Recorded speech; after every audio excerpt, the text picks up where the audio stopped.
Basilisk, the serpent king that kills with a glance and makes every other snake look harmless by comparison. Rarely longer than your forearm, crown-shaped crest, and a stare that stops your heart before you finish screaming. Medieval bestiaries claim it hatches from a rooster's egg incubated by a serpent, because folklore doesn't believe in normal reproduction. It slithers through deserts, turning stone to sand and plants to ash just by existing nearby. The twist? A mirror ends it instantly. The ultimate predator defeated by its own reflection, vanity weaponized. Weasels kill them too somehow, because ancient writers loved irony. And the next creature doesn't kill you, it just refuses to stay dead. Phoenix, the bird that looked at mortality and said, "Not today, not ever." Brilliant red and gold feathers, wingspan wide enough to block the sun, and a lifespan measured in centuries until it decides to commit spectacular arson. When death approaches, it builds a nest of cinnamon and myrrh, ignites itself, and 3 days later walks out of the ashes like nothing happened. Resurrection on a schedule. Immortality with a reset button. Ancient cultures saw hope in the flames.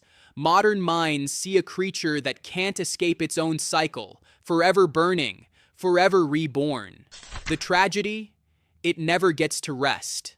And the next creature combined 3 animals into one aggressive property dispute. Griffin, half eagle, half lion, entirely territorial nightmare. Wings that could carry off livestock, talons that shred armor, and the confidence of owning both the sky and the ground simultaneously. Griffins don't share. They guard mountains of gold with the dedication of a dragon and the aerial advantage eagles wish they had. Nest near their treasure? They'll hunt you across continents. Their claws were believed to detect poison, their feathers to cure blindness, and their eggs to grant strength, assuming you survive collection. But beneath the monster build, they mate for life. Vicious guardians with romantic loyalty. And the next creature made guardians look reasonable. Dragon, the flying extinction event every culture independently invented. Scales like shields, breath that melts stone, hoarding instincts strong enough to destabilize economies. Western dragons burn kingdoms for disrespect. Eastern dragons control weather and demand reverence. Both varieties share one trait, power so absolute that killing one makes you legendary.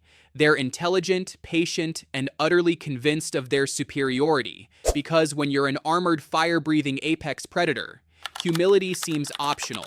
Knights die for glory, maidens die for metaphors, and dragons? They die when storytellers need heroes. The next creature took dragon energy and mixed it with creative chaos. Chimera. What happens when mythology throws body parts into a blender and hits chaos mode? Lion head, goat torso sprouting from its back, serpent tail that bites independently, and fire breath because apparently one head wasn't enough threat. It ravaged Lycia until a hero riding a flying horse decided aerial combat beats ground logic.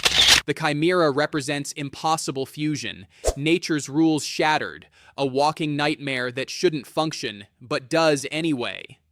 3 animals, 1 catastrophic body plan, 0 evolutionary sense. And the next creature guards a gate you never want to see. Cerberus, the 3-headed security system for the underworld, because 1 head might nap. Monstrous hound with serpent mane, dragon tail, and a job description simple as it is eternal. Nothing living enters, nothing dead leaves. 1 head sleeps while the others watch, rotating shifts across eternity, making sneaking past mathematically impossible. Hercules dragged him to the surface once, proved his strength, then returned him because even heroes respect boundary enforcement. Cerberus isn't evil, he's professional. The underworld's HR department with fangs and an attendance policy measured in souls. And the next creature made Cerberus look like a lapdog. Leviathan, The biblical sea monster so massive that whales file restraining orders, scales impenetrable, breath that boils oceans, a body stretching beyond horizons like a living island chain. Ancient texts describe it as chaos incarnate, the untamable deep personified, God's demonstration that some things exist beyond human control. Sailors whispered its name carefully. Storms were its mood swings, whirlpools its breathing patterns. Fighting it? Job tried reasoning with God instead because Leviathan doesn't lose battles. It redefines what losing means.